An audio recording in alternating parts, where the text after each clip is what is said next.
Hello everyone, welcome to my channel. Please subscribe and keep watching more details. Chicago Fire promo confirms thrilling Chicago Med crossover. But there's a catch.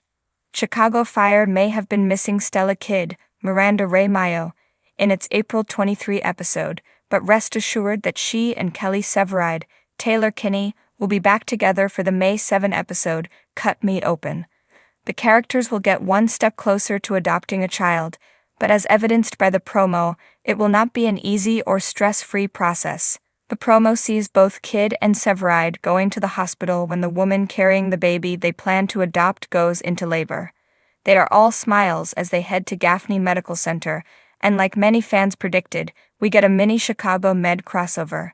Dr. Hannah Asher, Jesse Schramm, who has become one of Med's most important characters, is on hand to help with the birth. It's a fun addition, and the sort of thing that One Chicago has always been good about. We know the 3 shows in the franchise exist in the same universe, but it's the extra step taken to incorporate the characters into each other's shows that makes the shared universe feel real. It's exciting to see Asher in the mix for a Chicago Fire episode. Unfortunately, the circumstances could not be more tense. The woman set to give birth experiences complications, and a team led by Dr. Asher announces that they will have to perform a C-section. The promo then cuts to a stressed-out kid in a waiting room, presumably weighing the possibilities of what could happen to both the woman and the baby. It's a nightmare scenario, and the grim expressions on everybody's face communicate what's at stake. Dr. Asher interacted with some of her One Chicago peers during the January crossover, but she did not get a chance to deal with Kidd and Severide directly.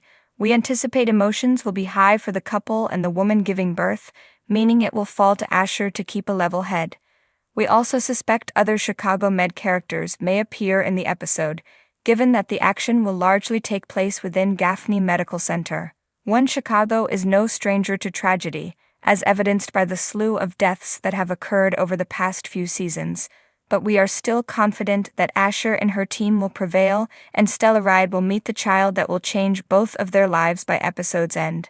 The sirens cut through the Chicago night like the scream of some wounded steel beast, echoing down Michigan Avenue, rattling windows in the monolithic hospitals and burn-scarred firehouses that line the urban canyon. To most Chicagoans, that wail is an unremarkable lullaby, proof that somewhere close by the brave are already on their way. But to the men and women of Firehouse 51 and Gaffney Chicago Medical Center, tonight's call is something altogether different. A collision course in more ways than one. 2 universes, 1 heartbeat.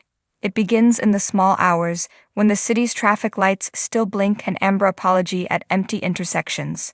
Truck 81 roars toward a warehouse blaze on the South Branch, Bowden's baritone crackling across radios.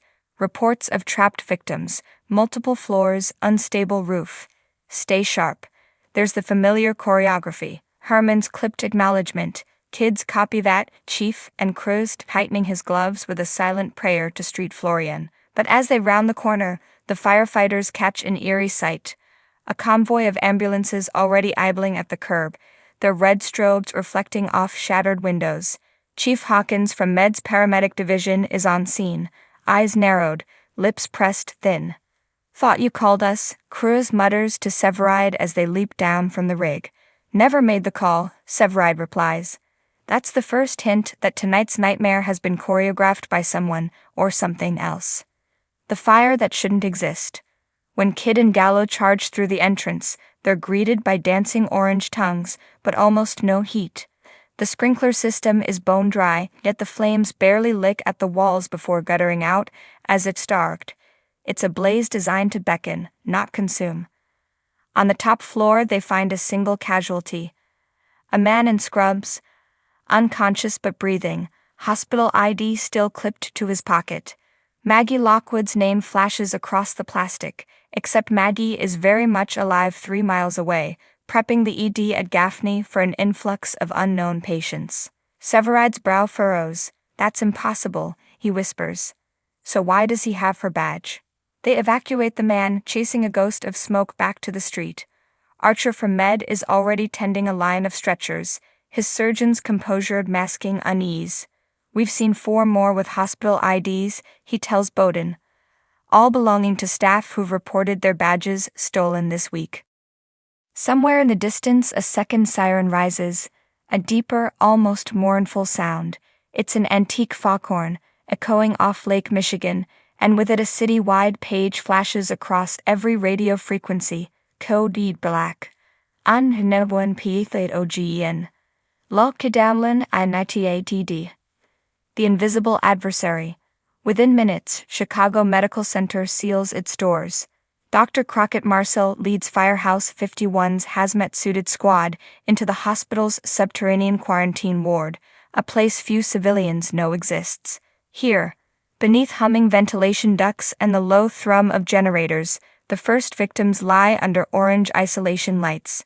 Their symptoms defy the textbooks: fevers that spike and vanish, dilated pupils, and a whispered delirium about smoke that sings. April Sexton's gloved hands shake as she draws blood. This can't be airborne, their lungs are clear, she tells Dr. Charles, who is scribbling frantic notes about shared hallucinations. Back upstairs, Will Halstead confronts Severide beside a bank of elevators. You pulled them from a fire that barely burned. A fake inferno to distribute something else. Chemical, maybe biological. We need every scrap of your run data.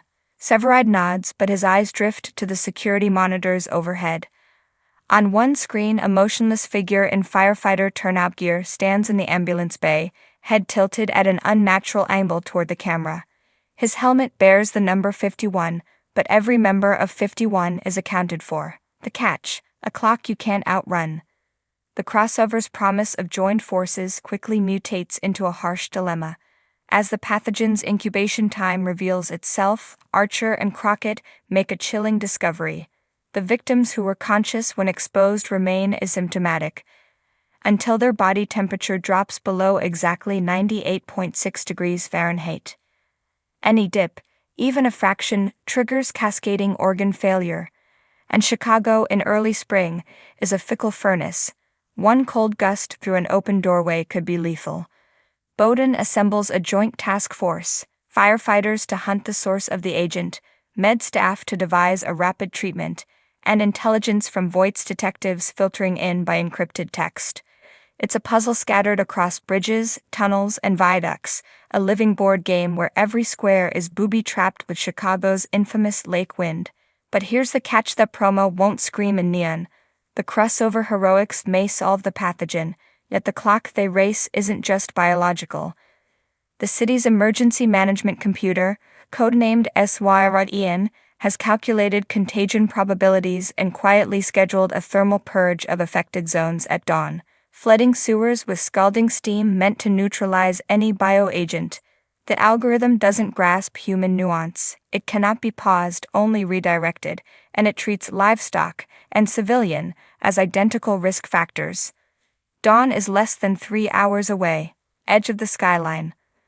While Halstead and Maggie hack the hospital HVAC to keep ward temperatures at a life-sustaining 99 degrees Fahrenheit, Severide and Ked rappel down the facade of Willis Tower, tracing heat signatures SYREN has flagged as potential origin points. One window, 7 stories below the rooftop observatory, glows an angry crimson on their thermals.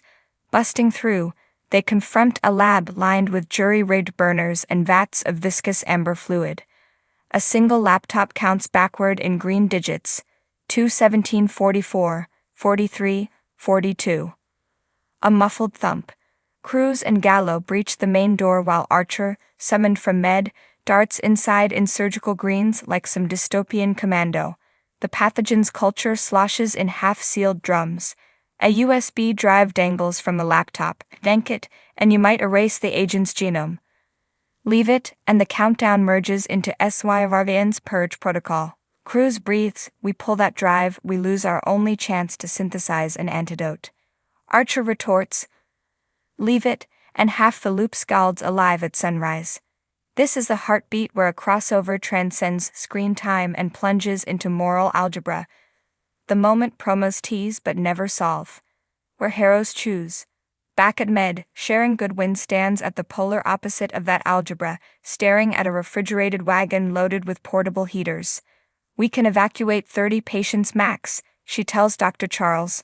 We have 68 infected. Her voice cracks on the 8, a fracture fissuring her otherwise granite resolve. Charles answers with a psychologist's calm that hides a man's despair. Then we redefine evacuation. We make the hospital itself mobile, roll every gurney into the parking structure, seal it, raise interior temps to 99, and pray the concrete roof holds. Goodwin grants a brittle smile. We turn a garage into a furnace.